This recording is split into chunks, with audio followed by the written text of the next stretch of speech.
Demon Souls Remake. Such a classic. I am so happy that they did this, like remaking the original action role-playing game developed by FromSoftware for PlayStation 3. And now here we are, PlayStation 5 already. Unbelievable. And I'm so glad that they decided to do this. I mean, this game was great.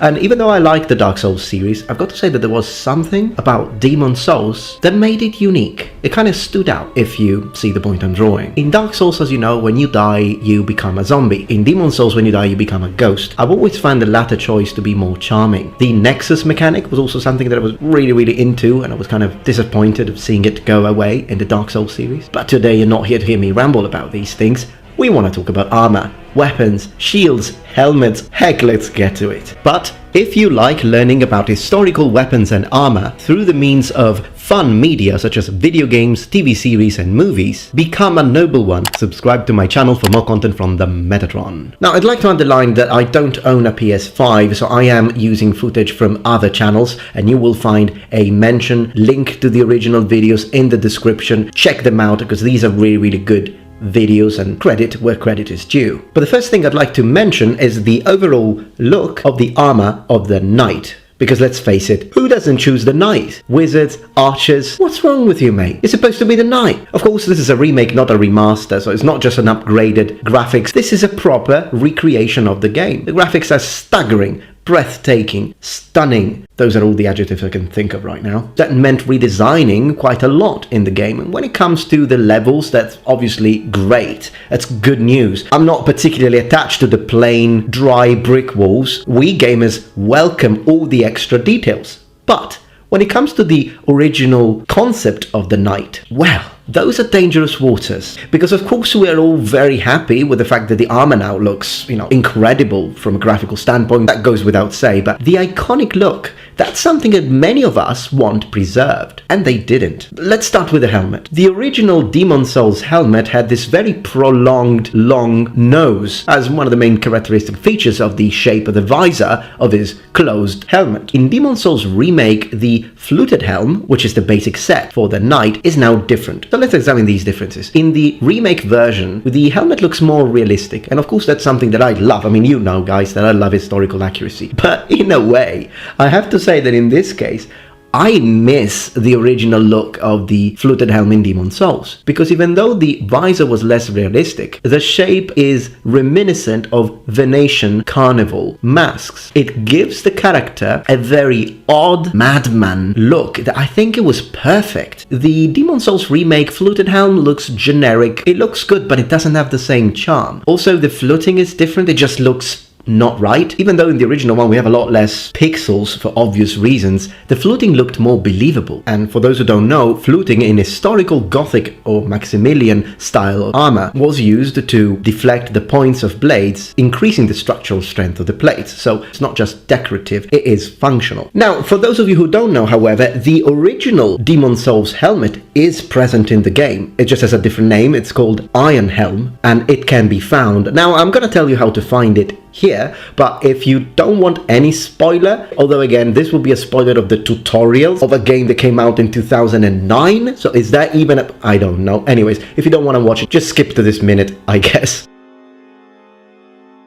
So, in order to get the original helm, you basically have to beat Vanguard Demon in the tutorial. I know, that's a scripted fight that you're supposed to lose, because it's the fight that sends you to the Nexus, which means you can win it. If you manage to beat the Vanguard Demon, then you will be transported to a secret area. It just suffices to say that in this area you will find a corpse, and this corpse will have the so-called Iron Helm, which is basically the same helmet that you had in the original one for PS3. There is a catch though. You must beat the Vanguard Demon on your first try, or you will never be able to access this area. So if you're fighting and you see you're losing, friggin' reset the console. If I was in the developers team, I would have chosen to put this helmet either as an option at the beginning, like, okay, do you want the new style, do you want the old style? Classic. During character creation, they have upgraded that anyways with new things, so you can choose. I would have added it as an option. If you really want us to work for it, which is fine, I think it would have made sense to even have it as something you can buy, but it's very expensive. Just my 2 cents. Let's move to the rest of the armor. As you can see, the armor looks very similar. The shoulder plates are asymmetrical. Usually Gothic plate is not like that. It's not asymmetrical, but this could be a Gothic plate armor in the Italian style. Not a big deal, it's fine. In Italy, we used asymmetrical pauldrons, and it's great that it's the left one because that's how it's supposed to be.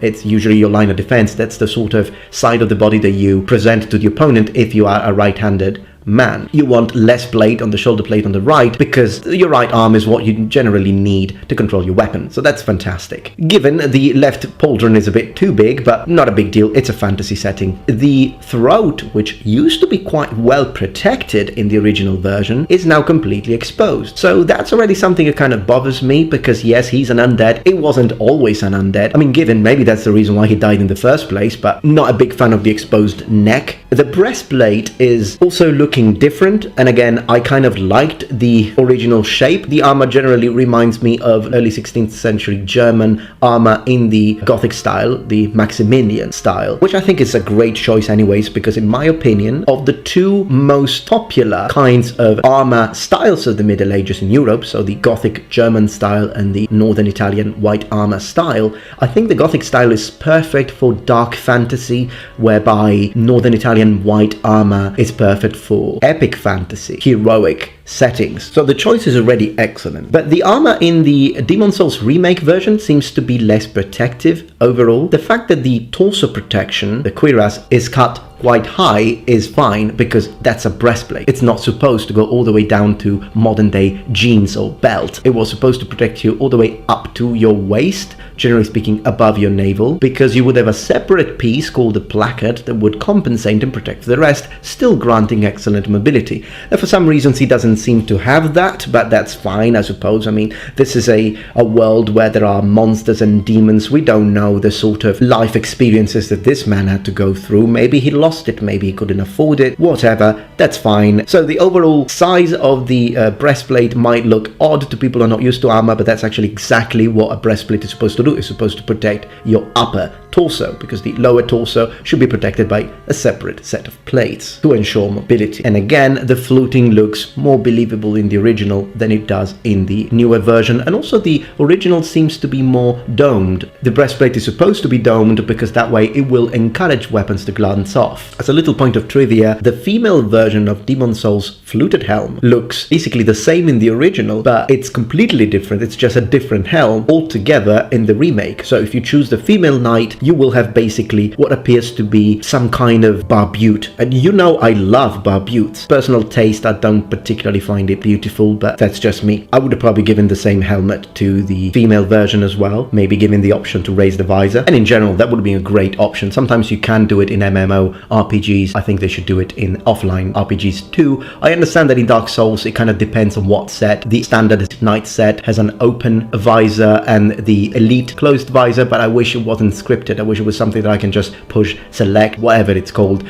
and the visor is raised and lowered for added customization. Now let's move to the shield, because I've got a lot to say about the shield, and I've got a dedicated video to Dark Souls shields, which was a collaboration with Roland Valzeka. You'll find a link in the description below, but for this video, I'd like to focus a little bit on the shield so that we see again if they changed some key elements. And the short answer is no. So the shield still looks like a heater shield, which is great for this time period, is absolutely fine. Heater shields started to appear in history towards the end of the 13th century. By the 14th century, they were very popular. By late 15th and early 16th century, of course, some knights would choose to give up the shield altogether, but other knights would still use shields, and the sort of shield that they would use would definitely be heater shields, so that's fine. The material of the shield, we've got a little bit of a steel versus wooden core shield. The fact of the matter is, historically, no heater shields were ever made of metal. They would all have a wooden core, and generally they would be covered in linen and parchment, sometimes even both. In this case, instead, we see that the shield is either laminated in metal with a wooden core, but I think it's more probable that the shield is entirely made of metal. I think it's just a steel shield. That's what it looks like. Also, the shield has a reinforcing rim, also made of metal, which is a crazy overkill if you think about it. I mean, the shield is already entirely made of steel. Why do you need a reinforcing rim of steel? And that's again something that we see a lot in video games and fantasy representations of heater shields, and that's because even when the shield is wood, they always kind of put the rim around. Now, rims existed, but not on heater shields. On other kinds of shields, sure, but not on heater shields. Heater shields, no rim. So in this case, not only the rim is not historical, but it's weird because it's completely redundant. Would a steel heater shield make sense in the Demon Souls / Dark Souls universe? And I'm gonna say yes. And in fact, it's not the only steel shield that we see. The gigantic, ginormous tower shield used by this Muppet obviously is entirely made of steel. Would a shield like that, still made of steel, of the same thickness and simply reproportioned into the size of a man, make sense? No, no one could use that. Like literally, it would weigh too much, and that's the same thing for the heater shield. A shield made of thick steel is not gonna work, particularly for a tower shield. Tower shield being a fantasy name, the historical terminology for that kind of shield would be a pabis, which again, historically would be made of wood. Thing is though, if you are in a magical realm where people possess superhuman strength, then absolutely make a shield of steel. Because you see, wooden shield worked perfectly, otherwise people wouldn't have used them. They were excellent, but that doesn't mean that they never failed. Sometimes wooden shields would fail. So an advantage you would gain with a thick steel shield would be that it would never fail. Guaranteed protection. So since we are playing a character who is an undead, I have no problems with the steel heater shield. The only thing is that I don't think you really need the rim. But the real problem I've got with this shield is the grip. So the basis of a successful design, whether it be fantasy or whether it be real life, is achieving maximum results with minimum effort. In this case, I don't see we can see that, and if we look at the Dark Souls 3 shield, we can even have a better understanding. We see that the shield is held in kind of a strange way. So generally speaking, these kind of shields would be strapped to your arm, or sometimes you could hold both straps and hold it in the center, but generally speaking, the shield would be strapped at an angle or in a horizontal way. This shield, however, is used in a way that it's perpendicular to the arm, so it's vertical. We can see that because when the arm is relaxed, the bottom goes up. So the knight is effectively wielding the shield upside down. This is even more evident that the shield is actually supposed to be used like that, not only because of the grip, but also because of the arm pad that we see in Dark Souls 3. The arm pad shows how the arm is supposed to be. Arm pads were a thing historically, but as you can see, either horizontal or at an angle. And even though there are some rare cases of vertical arm pads, they are for completely different shields that were supposed to be used in a completely different way, to punch with the bottom, not with the top. However, I did find some historical evidence of shields gripped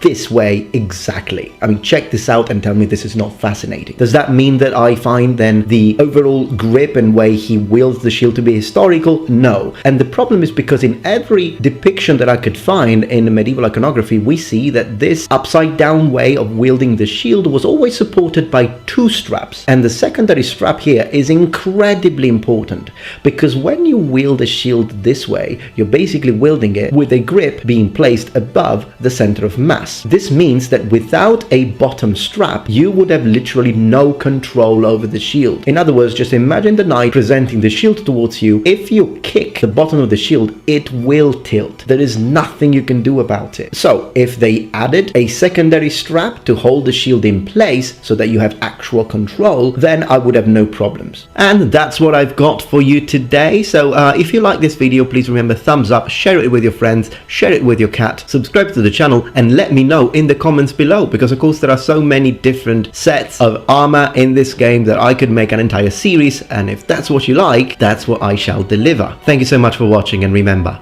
the Metatron has spread his wings. Goodbye.